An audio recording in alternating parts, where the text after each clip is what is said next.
Patriarcas e Profetas. Capítulo 62. A unção de Davi. A alguns quilômetros ao sul de Jerusalém, a cidade do grande rei, achava-se Belém, onde nasceu Davi, filho de Jessé. Mais de 1000 anos antes que o menino Jesus tivesse por berço uma manjedoura e fosse adorado pelos magos do Oriente. Séculos antes do advento do Salvador, Davi, no frescor da meninice, vigiava seus rebanhos enquanto passeam nas colinas circunjacentes de Belém. O singelo pastorzinho cantava as canções de sua própria composição, e a música de sua harpa lhe fazia um suave acompanhamento à melodia da límpida voz juvenil. O Senhor escolhera Davi e o estava preparando em sua vida solitária com seus rebanhos para a obra que era seu desígnio confiar-lhe nos anos posteriores. Enquanto Davi estava assim a viver, no retiro de sua vida humilde de pastor, o Senhor Deus estava a falar a respeito dele ao profeta Samuel. Então disse o Senhor a Samuel: Até quando terás dó de Saul, havendo eu o rejeitado, para que não reine sobre Israel? Enche o teu vaso de azeite, e vem, enviar-te-ei a Jessé, o belemita, porque dentre os seus filhos me tenho provido de um rei. Toma uma bezerra das vacas em tuas mãos, e dize: Vim para sacrificar ao Senhor.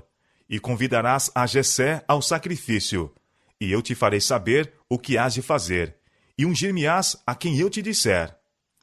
Fez, pois, Samuel o que dissera o Senhor, e veio a Belém.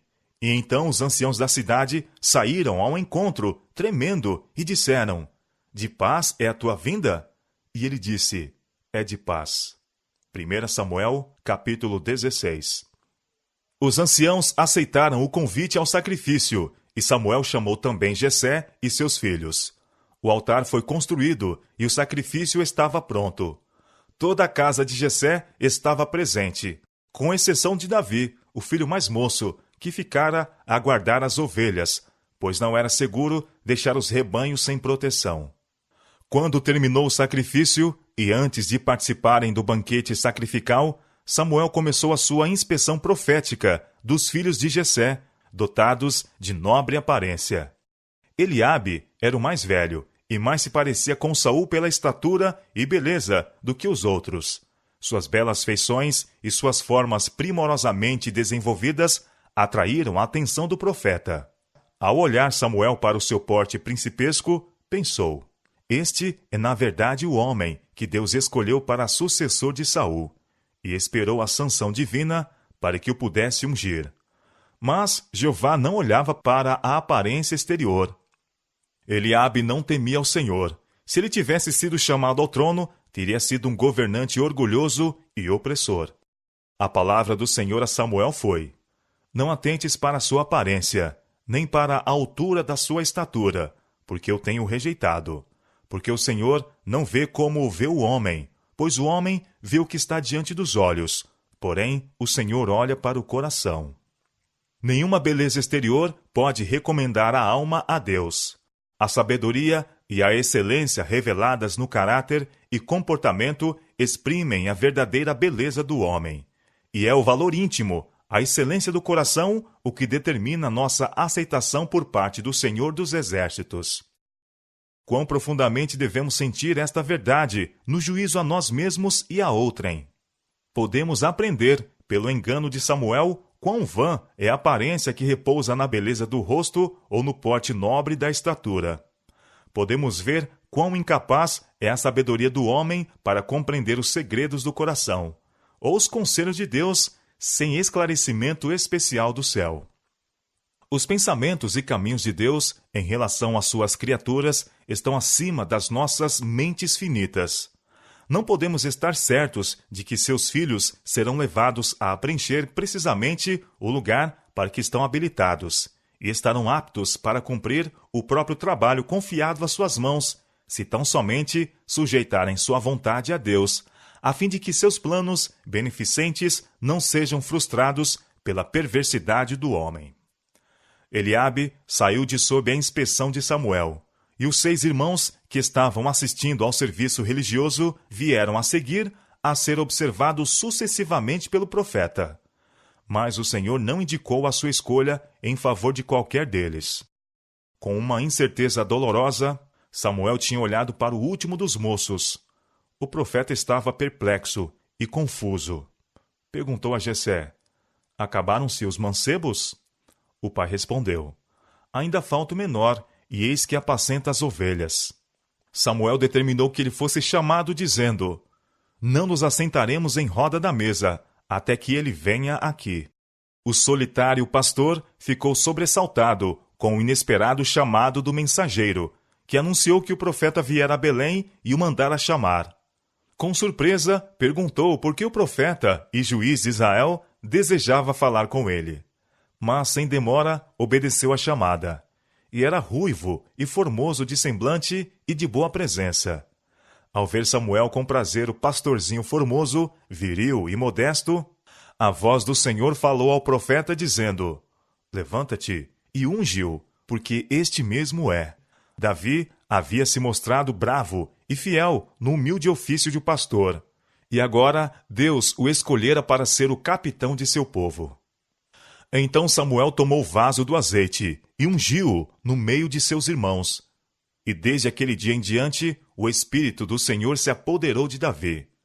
O profeta tinha cumprido o trabalho que lhe havia sido designado, e com coração aliviado, voltou a Ramá. Samuel não tinha dado a conhecer a sua missão, mesmo a família de Jessé, e a cerimônia da unção de Davi fora efetuada secretamente. Foi aquilo uma indicação ao jovem acerca do alto destino que o aguardava, a fim de que, por entre todas as experiências variadas e perigos de seus anos vindouros, tal conhecimento pudesse inspirá-lo a ser fiel ao propósito de Deus que deveria ser cumprido por sua vida. A grande honra conferida a Davi não teve como resultado ensoberbecê-lo. Apesar do elevado cargo que deveria ocupar, continuou silenciosamente com sua ocupação, contente com esperar o desenvolvimento dos planos do Senhor, no tempo e maneira que lhe aprovessem. Tão humilde e modesto como antes de sua unção, o pastorzinho voltou às colinas, e vigiava e guardava seus rebanhos com tanta ternura como sempre. Com nova inspiração, porém, compunha suas melodias e tocava em sua harpa. Diante dele se estendia uma paisagem de rica e variada beleza. As videiras, com seus cachos, resplandeciam à luz solar. As árvores da floresta, com sua verde folhagem, inclinavam-se com a brisa. Via o sol inundando os céus de luz, saindo como noivo de sua câmara e regozijando-se como um herói a percorrer o seu caminho. Havia os altivos cumes dos montes, dirigindo-se para os céus. A grande distância erguiam-se os áridos penhascos da muralha montanhosa de Moabe. Por cima de tudo, estendia-se o suave azul da abóbada dos céus. E além estava Deus.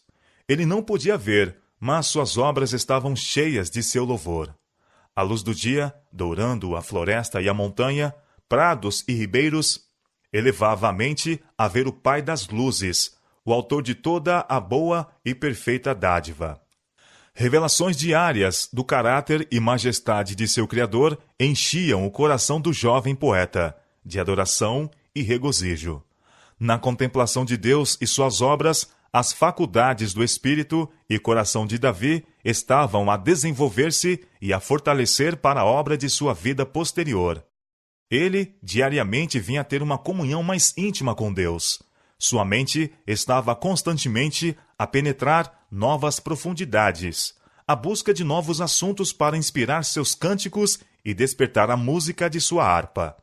A pungente melodia de sua voz, derramada no ar, ecoava nas colinas como que em resposta ao regozijo do cântico dos anjos no céu. Quem pode medir os resultados daqueles anos de labuta e vaguear entre as solitárias colinas? A comunhão com a natureza e com Deus, o cuidado de seus rebanhos, os perigos e os livramentos, os pesares e as alegrias, coisas que eram próprias à sua humilde condição, não somente deviam modelar o caráter de Davi e influenciar na sua vida futura, mas também deveriam, mediante os salmos do suave cantor de Israel e em todas as eras vindouras, acender o amor e a fé nos corações do povo de Deus. levando-os mais perto do coração, sempre amante daquele em quem vivem todas as suas criaturas. Davi, na beleza e vigor de sua jovem varonilidade, estava se preparando para assumir uma elevada posição entre os mais nobres da terra. Seus talentos, como dons preciosos de Deus, eram empregados para exaltar a glória do doador divino. Suas oportunidades para contemplação e meditação serviam para enriquecê-lo daquela sabedoria e piedade que o tornavam amado de Deus e dos anjos.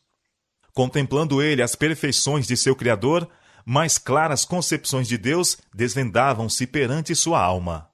Eram iluminados assuntos obscuros, dificuldades eram explanadas, harmonizadas perplexidades, e cada raio de nova luz provocava novas expansões de transportes e mais suaves antífonas de devoção para a glória de Deus e do Redentor. O amor que o movia, as tristezas que o assediavam, os triunfos que o acompanhavam, tudo eram assuntos para o seu ativo pensamento. E ao ver o amor de Deus em todas as providências de sua vida, seu coração palpitava com mais fervorosa adoração e gratidão. Sua voz soava com mais opulenta melodia, sua harpa era dedilhada com alegria mais exultante. E o moço pastor ia de força em força, de conhecimento em conhecimento, pois o Espírito do Senhor estava sobre ele.